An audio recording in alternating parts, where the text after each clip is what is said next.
Hello, my name is Lynn. I'm from Cebu, pero I was born in Leyte. I've been here in Singapore for 14 years na po. I'm a caseworker. I assist cases ng mga domestic workers na inaabuso, ah, may kailangan lang ng advice, at iba pa. Yung trabaho ko kasi is talagang stressful. Pero kasi passion natin, so kaya nandito pa din tayo. So, nagkasakit ako. First was lumbar radiculopathy. It came to point na hindi na ako makalakad. Kasi during pandemic time, we work from home. So, almost 3 years kaming work from home. So, ako naman, pag work from home, trabaho from 9 o'clock hanggang na lang yan madaling araw. So, hindi ko na napapansin yung sarili ko, nakaupo na lang. Kung bumabangon lang, kung nagto-toilet. At saka halos yung pagkain ko hindi na nga naasikaso. So, nagkasakit ako. Moment na gusto kong sumukod during lockdown dito. Kasi before COVID-19 pandemic, may Lucky Plaza accident, 'di ba? Ako yung case officer no'n. Na-assign sa akin yon, and then I was there.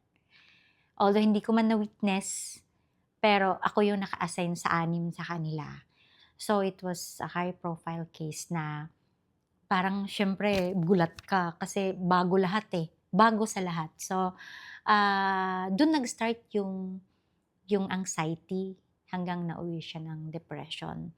And then during lockdown, hindi na ako natutulog, nagtatrabaho na lang ako, nagtatrabaho. Hindi ko napapansin siya.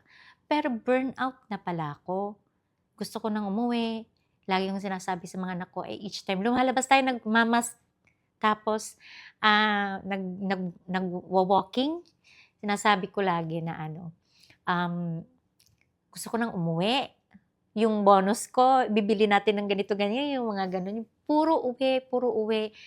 Kaya doon ako nag-start magpundar ng properties kasi pag umuwi ako, wala, naiyak ako. Para pag umuwi ako, okay lahat, parang pero awa ng Diyos, maraming mga volunteers kasi yan sila. Um, I'm very blessed na they supported me all throughout. Hindi ko alam na mayroon na pala ako nung depression. Hindi pala natin na-assess yun eh. You can have that na hindi ka suicidal. Pag may naririnig ako nagsusuicide, iniisip ko, hala, baka domestic worker yun. Iniisip ko talaga, hindi naman pala. O parang napaparanoid ako that time na, hala, baka domestic worker yun. Baka anong problema niya. Baka nag-contact yun sa akin tapos hindi ko na-assist. Hindi naman pala.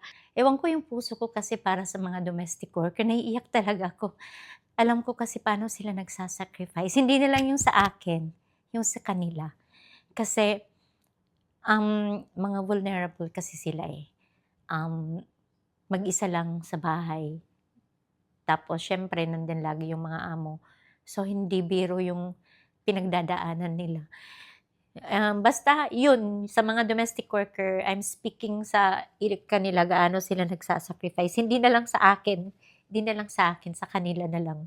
Pinaka maipagmamalaki ko is yung tulong na naibibigay ko sa mga domestic worker. Yung kung paano na sila ngayon, malaking bagay yan. Parang ang sarap.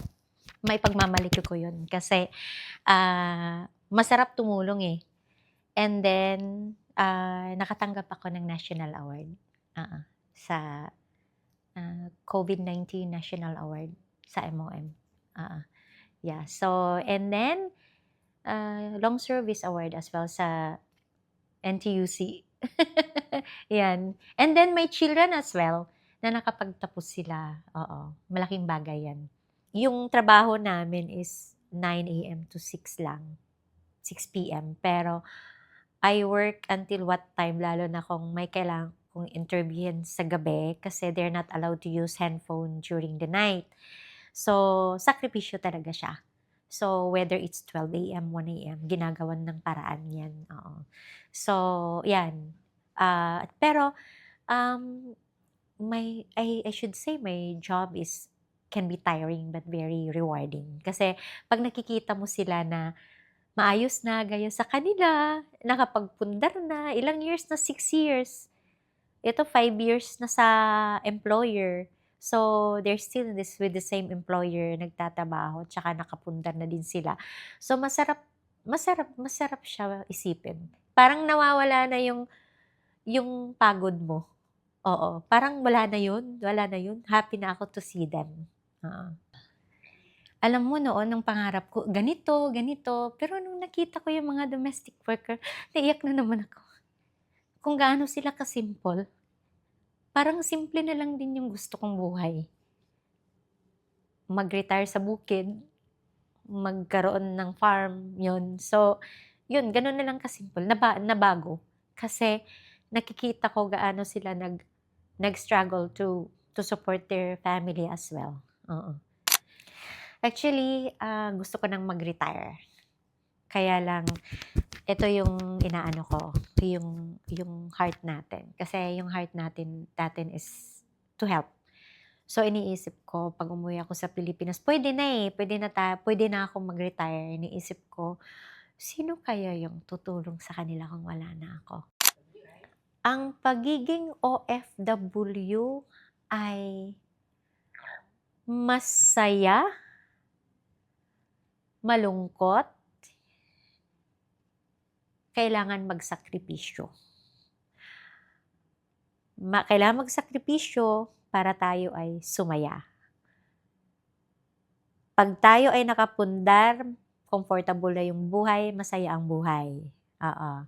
So, mahirap man, pero kung kaya ng iba, bakit hindi natin kakayanin?